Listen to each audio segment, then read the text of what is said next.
I've always believed that love was measured by what you built, not what you said. You show up, you fix things, you plan ahead. You keep the house warm, the lights on, and you let her shine. That was the deal, or at least I thought it was. My name's Jason. I'm 36, logistics manager by day, home renovator by night. I met Melissa when we were 16. She had this laugh that turned heads, the kind of energy that made boring rooms feel alive. I didn't have much going for me back then. Awkward, practical, always working. But she picked me, and I never stopped being grateful for that. We dated all through college. I took night shifts to afford textbooks, and eventually her engagement ring. A modest one, nothing flashy. While her friends went abroad or raved about their internships, I was laying drywall on weekends and learning how to replace old wiring. Our first home was a fixer-upper. She hated it first. I saw potential, she saw mold. I sanded, scraped, painted, repaired, and did it all with a quiet kind of pride. Melissa liked nice things: designer candles, trendy restaurants, curated Instagram posts. I didn't mind. I just worked harder. I thought I was investing in our future, while she, it turns out, was investing in appearances. I didn't see the cracks forming at first. I chalked up the growing silence to stress, the sudden solo brunches to her needing space, and the phone glued to her hand as just modern life. I ignored it because admitting something was off meant accepting that everything I'd built might have been for nothing. Then came the call. It was a Friday night, already dark out. I had just come back from Lowe's, was planning to replace the cabinet handles Melissa said looked too rustic. I was unloading the car when my phone rang. Renee, Melissa's best friend since high school. We hadn't talked in a while. Jason, hey, she said, voice tight, like she was holding something in. Do you have a second? Sure, everything okay? Silence on her end. Then, I probably shouldn't be the one telling you this, but you deserve to know. My stomach nodded. Know what? It's about Melissa. I was at the gym with her the other day. Well, not with her, she was with him. Aaron, that guy from her office. I knew the name. Melissa talked about him enough. Her work husband. I didn't think much of it until she introduced him to some girl as her backup plan. Then later she laughed and said, Jason's basically my walking paycheck. Great guy, just boring. I didn't say anything. I couldn't. It felt like she'd kicked a hole through my chest. I'm sorry, Jason. I don't even like getting involved in people's relationships, but that felt cruel. I heard her, but it was like the words were hitting a brick wall inside me. Thanks for telling me. That's it? You're not... Jason, are you okay? I'm fine. I wasn't. But what else could I say? That night, I didn't confront Melissa. She came home hours later, humming some song under her breath, kissed my cheek, said she was starving, and asked if we had anything fun to eat. I watched her. Really watched her. The next few days, I paid attention. Her phone screen always tilted away from me. The gym bag she started packing daily even though she hated working out. The way she'd smile at her texts, then glance at me like I was background noise. Then it happened. A notification popped up while she was in the shower. I wasn't trying to snoop, but it was right there, bold white text on a background of her half-naked selfie. Aaron, can't stop thinking about last night. That thing you did? Damn. I didn't need to read more. I walked to the garage and sat on the workbench staring at the half-finished oak table I'd been crafting. I'd spent 3 weekends on it, carving it by hand. It was supposed to be her birthday gift, a centerpiece, something lasting. I grabbed a hammer and quietly broke the table down piece by piece, not out of rage, but because I suddenly knew it didn't belong in our house. The next morning, I opened a new checking account. By Monday, I had moved half of our savings. quietly, legally. I called a lawyer, Marla Greaves, recommended by a guy at work. She didn't waste time with pity, just got to work. "Let me guess," she said. "You've been the steady one, paid the bills, built the life, and now she wants excitement."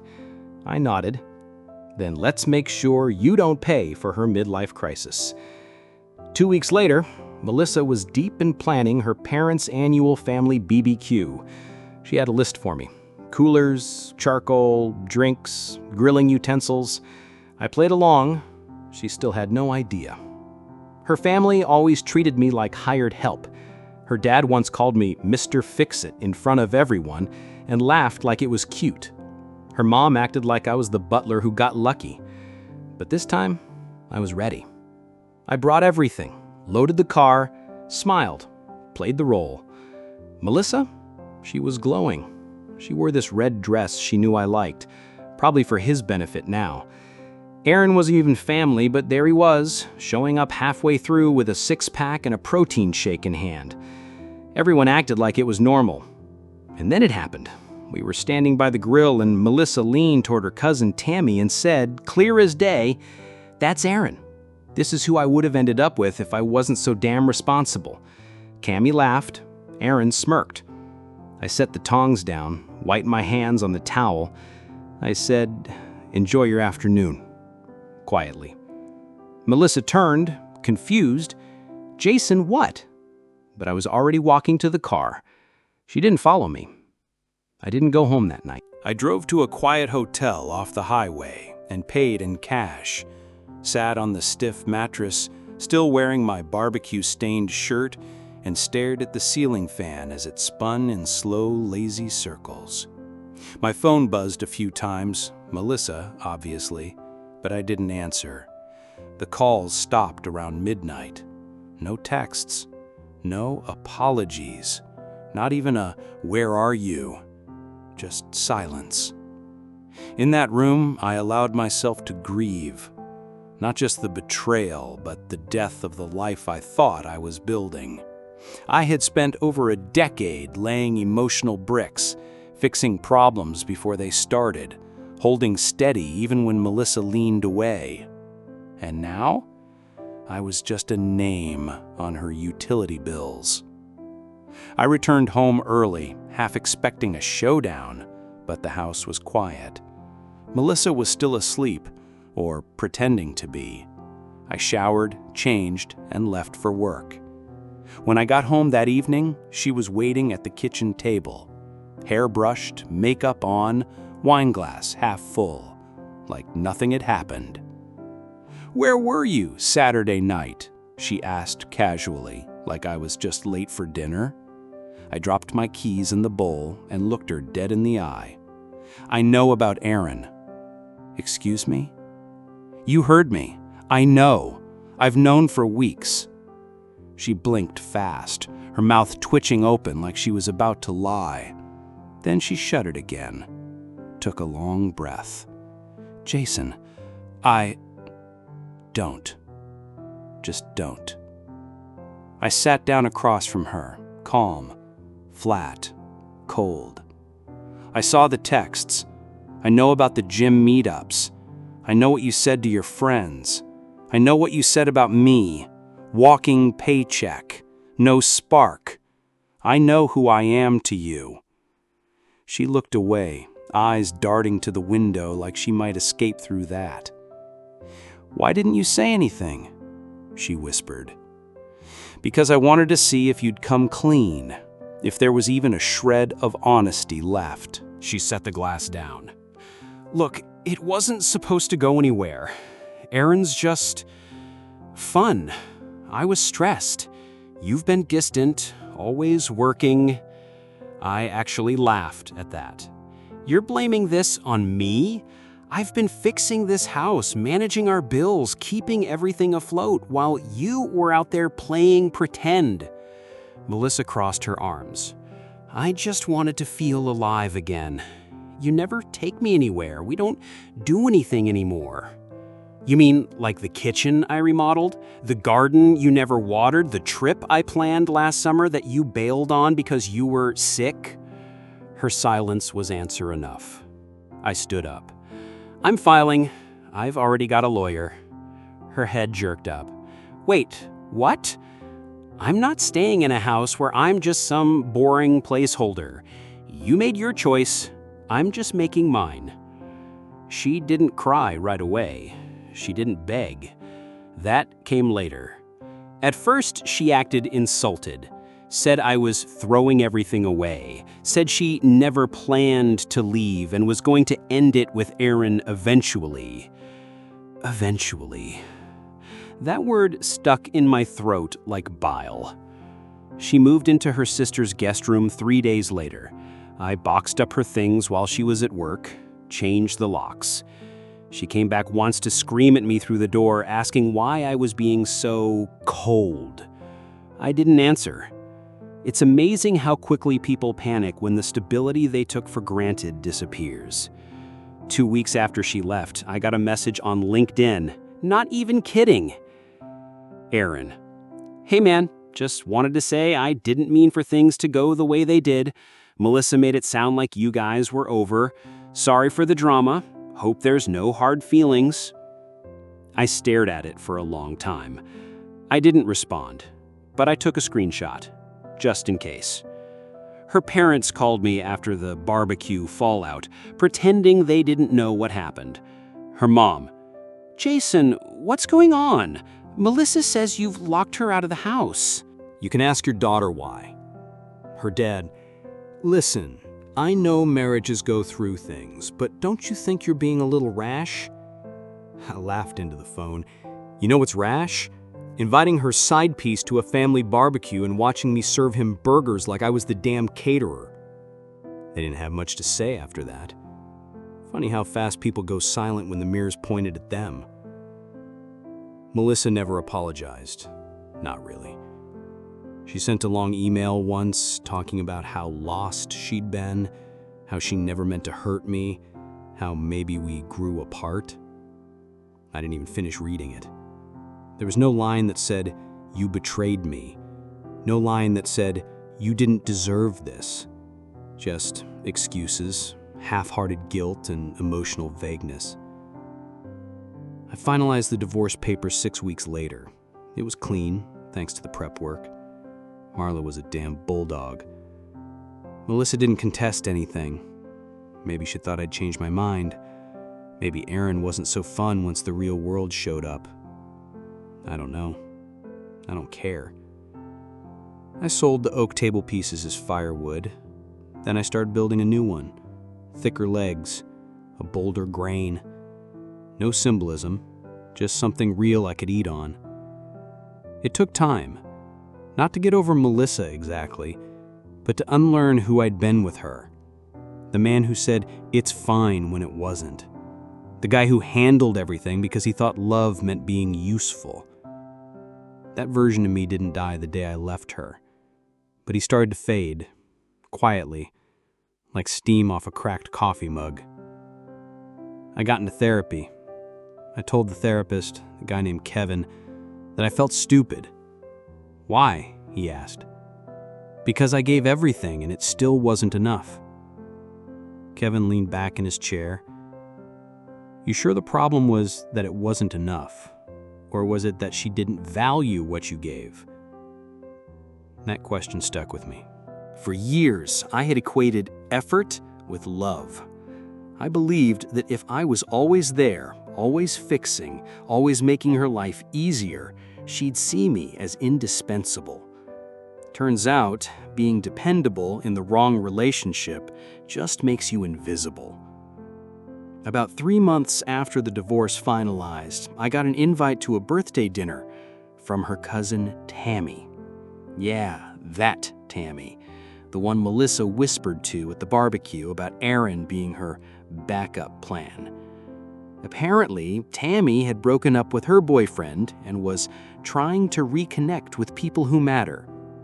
I nearly deleted the message, but curiosity won out. The dinner was at some trendy rooftop place downtown. Big open tables, fairy lights, overpriced tapas. When I arrived, I noticed a few familiar faces from Melissa's side of the family. A few eyes widened when they saw me, like I was the last guy they expected to show up. Then I spotted Tammy. She waved me over. "Jason, you came." I gave her a nod. Didn't expect the invite. She smiled, looking a little sheepish. "Yeah, I owe you an apology." I raised an eyebrow. "For what?" She motioned toward a quiet corner. We stepped aside. "I knew," she said, "about Melissa and Aaron. Not everything, but enough. I didn't want to get involved." There it was. Honesty. Late, but honest. "You looked miserable at the barbecue, but you didn't make a scene. You just left.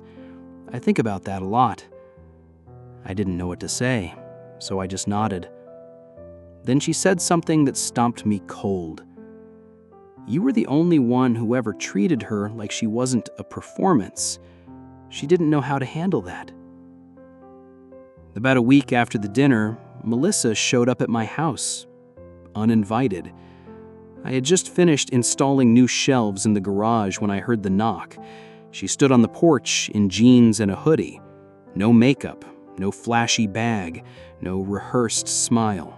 "Jason," she said, voice small, "can we talk?" I should have closed the door, but instead, I stepped outside. "I'm not here to fight," she said. "I just wanted to say I get it now."